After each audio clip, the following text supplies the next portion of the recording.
UDISE portal पर class 9 से लेके 12th तक के बच्चों का अपार मॉड्यूल के अंतर्गत अपार आईडी कैसे जनरेट करें, चलिए देखते हैं। इसके लिए सबसे पहले यूडाइस पोर्टल पर जा कर के स्टूडेंट मॉड्यूल में हम लॉगिन करेंगे। केंद्रीय विद्यालय के जितने भी शिक्षक हैं जो यूडाइस पोर्टल वेबसाइट की जो एड्रेस है उस पर जा कर के लॉगिन होंगे और इसमें हमें सेलेक्ट करना है केंद्रीय विद्यालय संगठन और पेज खुल जाएगा। पेज खुलने के बाद जो भी क्रेडेंशियल है regarding user ID and password ये एंटर कर दीजिए। इस तरह से आप यूडाइस पोर्टल के स्टूडेंट डेटाबेस मैनेजमेंट सिस्टम के वेब पेज पे आ जाएंगे। इसको मैं डेस्कटॉप साइड मोड पे सेट कर लेता हूँ। हाँ, अब हमें करंट एकेडमिक ईयर 2024-25 के लिए क्लिक करके जा सकते हैं इस पेज पे। इस पेज को अगर ध्यान से देखेंगे आप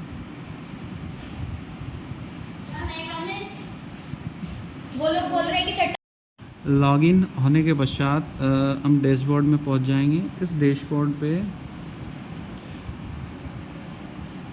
अगर आप देखें, जैसे मान लीजिए कि 9th क्लास के बच्चों का हमें अभी अपार आईडी मॉड्यूल पे वर्क करना है। तो सबसे पहले आप अपने 9th क्लास के जो भी स्टूडेंट्स हैं उनका जनरल प्रोफाइल और ईपी एंड एफपी वो एक्टिवेट कर लें।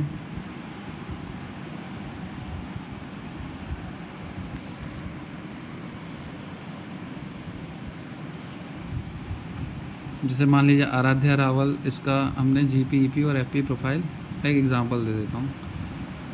जैसे अमन सिंह अभी स्टार्ट नहीं हुआ। जीपी प्रोफाइल इसका चेक करते हैं हम लोग। जीपी प्रोफाइल में हमें दिख रहा है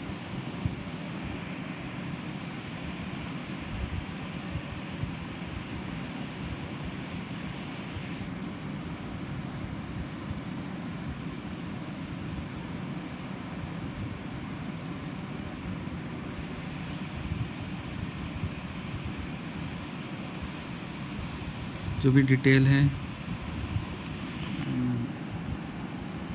लाइक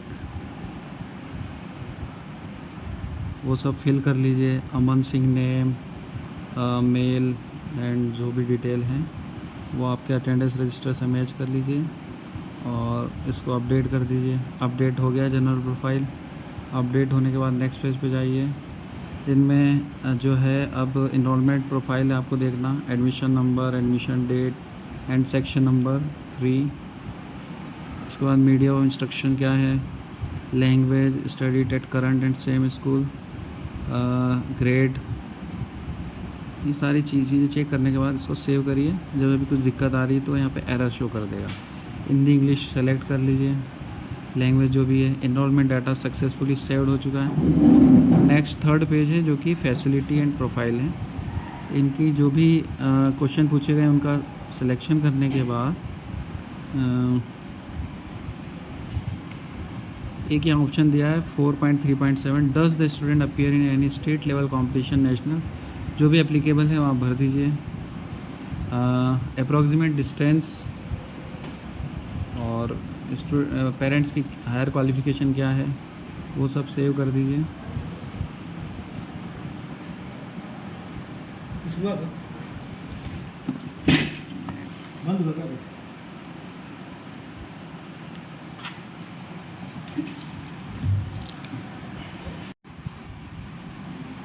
फिर से हम क्लास 9th में देखते हैं जिस बच्चे को हम जिसका डेटा हम अपडेट कर रहे थे। तो यहाँ पे भूमिका 1 सेकेंड क्लास 9th के स्टूडेंट्स का देख रहे थे, अमन सिंह का, जो कि अभी प्रोग्रेस में चल रहा था। ईपी प्रोफाइल पे जाते हैं, एफपी प्रोफाइल सब चेक कर लेते हैं। इसमें जो है 4.3.7 does the student appear in any state level competition national level, अगर एप्लीकेबल है तो यस कर दीजिए, अदरवाइज़ नो कर दीजिएगा। उसके बाद यहाँ पूछा है approximate distance of student resident to school, तो इसमें जो है डिस्टेंस उसका मेंशन कर दीजिए। Completed highest education level of mother father जो भी एप्लीकेबल है, फिल करने के बाद उसको सेव करिए। सेव करने के बाद आपको ऐसा मैसेज मिलेगा, facility data has been set successfully. Next कीजिए। नेक्स्ट करने के बाद ये प्रीव्यू सेक्शन में आ जाएंगे, तो जो भी डिटेल आपने भरी है एक बार उसको फिर से इन्वेस्टिगेट कर लीजिए, और अगर सही है तो कंप्लीट डाटा पे क्लिक कीजिए। आपको एक मैसेज मिलेगा जिसमें लिखा होगा कि are you sure you want to complete data, okay कर दीजिए। ओके करने के बाद आप नेक्स्ट स्टूडेंट का कर सकते हैं।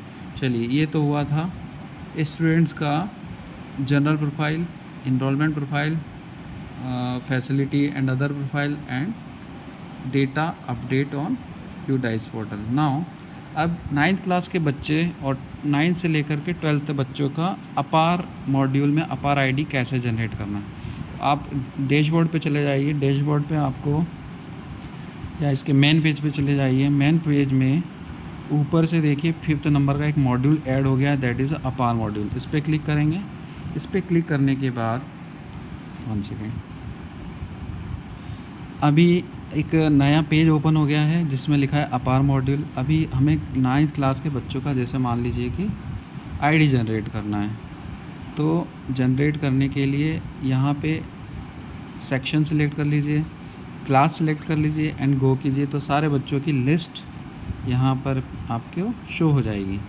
तो अभी जैसे इसमें एक शीट है जिसमें बच्चे की डिटेल है, बेसिक डिटेल, क्लास उसका कौन सा है, स्टूडेंट का पेन नंबर क्या है, प्रोफाइल स्टेटस क्या है, कंप्लीट हुआ है या नहीं हुआ है, स्टेटस जैसे अभी पेंडिंग बता रहा है, क्योंकि अभी हमने रिसेंट में किया था तो ये पेंडिंग बता रहा है। अब अपार आईडी नॉट अवेलेबल, अभी अवेलेबल नहीं है, तो ये जब अवेलेबल होगी तो हम इसको जनरेट कर पाएंगे। तो ये प्रोसीजर है, तो इसके लिए थोड़ा सा वेट कीजिएगा। अभी मैं देखता हूँ और किसी बच्चे का शो हो रहा है क्या। अपार मॉड्यूल, इसमें हम हायर क्लास के बच्चों का देखते हैं, मान लीजिए 12th A का देखते हैं क्या क्या चीज़ें अवेलेबल हैं। इसमें भी अभी पेंडिंग शो हो रहा है। जो भी पेंडिंग स्टेटस है वो डेटा कंप्लीशन से रिलेटेड, जिसमें GP EP अगर कंप्लीट होंगे तो अपार आईडी जनरेशन अवेलेबल होगा और आप इजीली इसको जनरेट कर पाएंगे। तो ये एक वे था जिसमें आप अपार आईडी आप जनरेट कर पाएंगे। जब ये एक्टिवेट होगा तो प्रोसेस हम देख सकेंगे। अभी के लिए इतना ही, धन्यवाद।